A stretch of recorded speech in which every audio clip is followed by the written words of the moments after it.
أعوذ بالله من الشيطان الرجيم. بسم الله الرحمن الرحيم.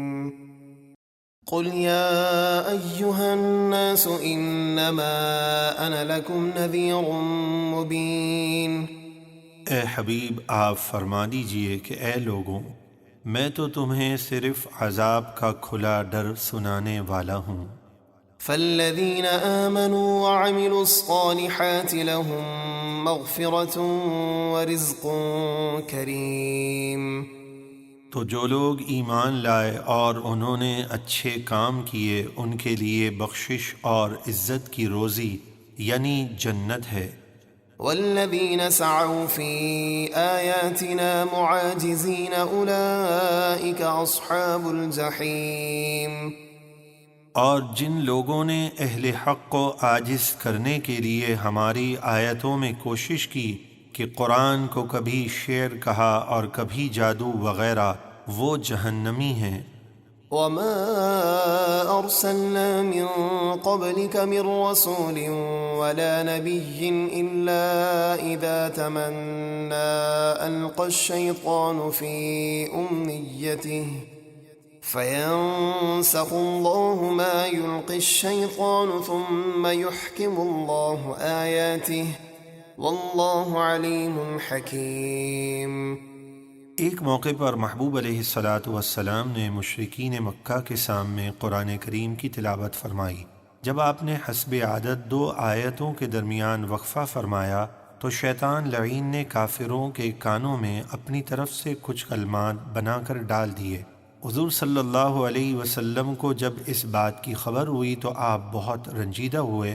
اللہ تعالیٰ نے اس آیت کا نزول فرما کر اپنے محبوب علیہ الصلاۃ والسلام کو تسلی دی، اور ہم نے آپ سے پہلے جتنے بھی رسول یا نبی بھیجے سب پر یہ واقعہ گزرا ہے کہ جب انہوں نے اللہ کا کلام پڑھا تو شیطان نے ان کے پڑھنے کے دوران لوگوں کے کانوں میں اپنی طرف سے کچھ کلمات کو ملا کر ڈال دیا، تو اللہ شیطان کے ڈالے ہوئے کلمات کو مٹا دیتا ہے، پھر اللہ اپنی آیتیں خوب پکی کر دیتا ہے اور انہیں شیطانی باتوں کے ملنے سے محفوظ فرماتا ہے، اور اللہ علم و حکمت والا ہے۔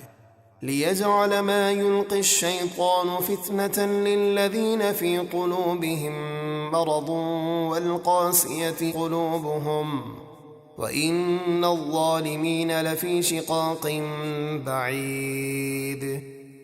یہ اس لیے ہوا تاکہ شیطان کے ڈالے ہوئے کلمات کو اللہ ان لوگوں کے لیے آزمائش بنا دے جن کے دلوں میں شک اور منافقت کی بیماری ہے، اور جن کے دل سخت ہیں، اور بے شک ظالم مخالفت میں بہت دور جا چکے ہیں۔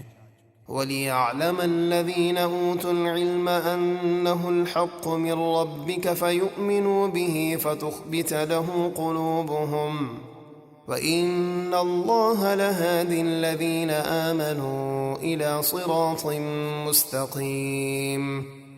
اور شیطانی باتوں سے قرآن کی حفاظت اس لیے کی گئی تاکہ وہ لوگ جان لیں جن کو علم ملا ہے کہ وہ قرآن آپ کے رب کی طرف سے حق ہے، تو اس پر ایمان لائیں اور اس کے لیے ان کے دل جھک جائیں، اور بے شک اللہ ایمان والوں کو سیدھے راستے کی طرف رہنمائی فرماتا ہے۔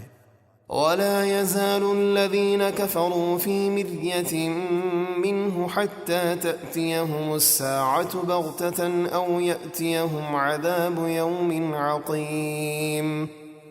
اور کافر اس قرآن کے متعلق ہمیشہ شک میں رہیں گے یہاں تک کہ ان پر اچانک قیامت آ جائے، یا ان پر ایسے دن کا عذاب آ جائے جس میں ان کے لیے کوئی بھلائی نہیں۔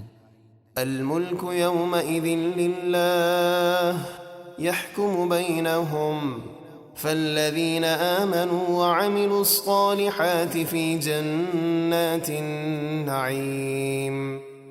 اس دن صرف اللہ کی بادشاہی ہوگی، وہ ان کے درمیان فیصلہ فرما دے گا، تو جو لوگ ایمان لائے اور انہوں نے نیک کام کیے وہ چین کے باغوں میں ہوں گے۔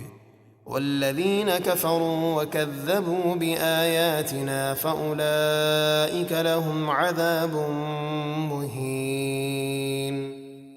اور جنہوں نے کفر کیا اور ہماری آیتوں کو جھٹلایا ان کے لیے ذلت کا عذاب ہے۔